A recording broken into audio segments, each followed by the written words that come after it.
magpakita nung lahat tayo na surprise. Nagsi-cellphone ako. Update ako. Ayan, malapit na po contract signing namin. Ganito, ganyan. Pag ganun ko sa mukha ko, pagharap ko, si Atisa nakaupo na, nakaharap. So parang ako, uy, Atisa manalo. So ako naman, okay, reigning queen lang to. Imposible naman magko-contract signing din siya. Binigyan man siya mami ng papel. Yung papel na yun ay contract namin. Sabi ko, wait lang. Tapos hindi ko pa napaprocess. Tapos sabi niya, girl, do you have a pen? Sabi ko, pen? Tapos nag-sign siya. Tapos sabi ko, wala si Atisa. Tapos ang dami nagpapapicture sa kanya. Tapos sabi ko, hala, Atisa. Naging, meet and greet niya yung contract signing namin. Siguro kasi that time, hindi pa rin alam ng ibang girls. Nakasali siya.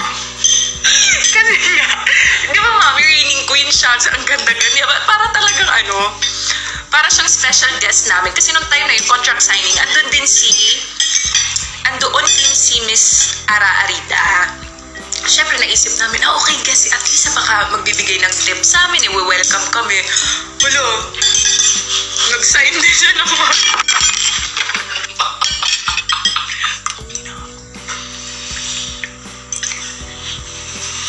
Sorry, na-excite.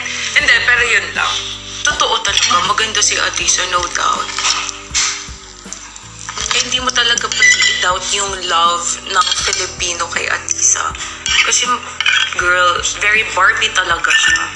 Ano yung saring? Ang laki ng bibig ko. Baka live ka, te.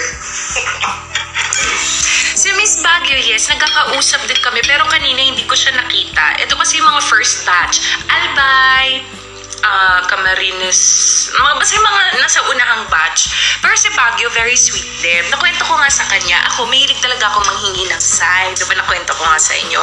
Isa sa mga hiningi kong sign, sa mga hiningi kong sign during Bini-Bini was a butterfly din. Ngayon, kung mapapansin nyo, si Miss Baguio po, meron siyang butterfly sa likod. Magandang araw mga kapolitika at welcome back dito sa ating YouTube channel. Usap-usapan ngayon dito sa mundo ng social media itong naging pahayag ni Miss Universe Sultan Kudarat 2025 Chelsea Fernandez tungkol sa kanyang impression dito kay Atisa Manalo noong sila ay nagporma ng kontrata dito sa Miss Universe Philippines 2025. Pero bago ang lahat ay huwag kalimutang mag-like at mag-subscribe na rin kayo para updated kayo sa ating mga latest issue. At tila ba all eyes talaga ngayon dito sa pambato ng Quezon Province ang veteranang sumasali sa mga beauty pageant, si Atisa Manalo, dahil masasabi natin na siya ay isa sa mga frontrunner. Talagang marami po ang nakamasid dito kay Atisa Manalo dahil sa kanyang face card. Siya na po talaga ang nagwagi mga kapolitika pagdating sa mga pictorials dahil pinagkakaguluhan siya at laging talk of the town yung kanyang mga photoshoots dito sa mundo ng social media. And recently lang po is na-issue nga po itong si Atisa kung retoke ba daw or may pina-enhance ba daw siya dito sa kanyang lips dahil parang iba daw yung form ng kanyang mga labi noong siya ay bata-bata pa lang kung ikukumpara daw yung current. So, ang sabi naman ay wala naman daw pinaretoke itong si Atisa Manalo, sadyang ganito lang daw po talaga ang form ng kanyang lips dahil sobrang ganda ni Atisa, even nga yung bata siya, para na siyang manikin.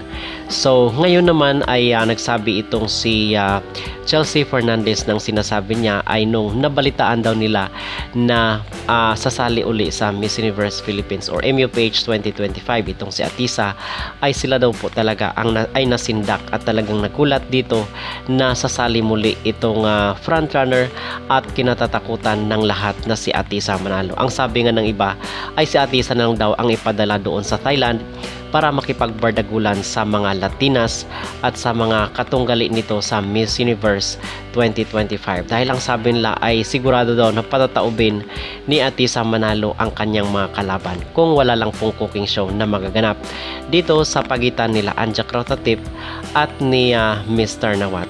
Okay? So mga kapolitika, ano ang inyong maging reaksyon dito na si Atisa Manalo talaga ngayon ang binabantayan ng lahat at kinatatakutan na makandidata dito sa MUPH 2025 dahil daw baka sa kanya na po talaga ibigay ang mailap na corona ng MUPH. At the same time, lumipat na rin po siya doon sa isang kumpanya sa Aces and Queens na alam naman natin na isang queen maker. Si Atisa na kaya ang ipapadala doon sa Thailand para patataubin ang lahat ng mga Latinas at mga katunggalin nito sa Miss Universe 2025. At dapat na bang kabahan ang mga kalaban ni Atisa dito sa MUPH? Agree po ba kayo? Mag-comment down below.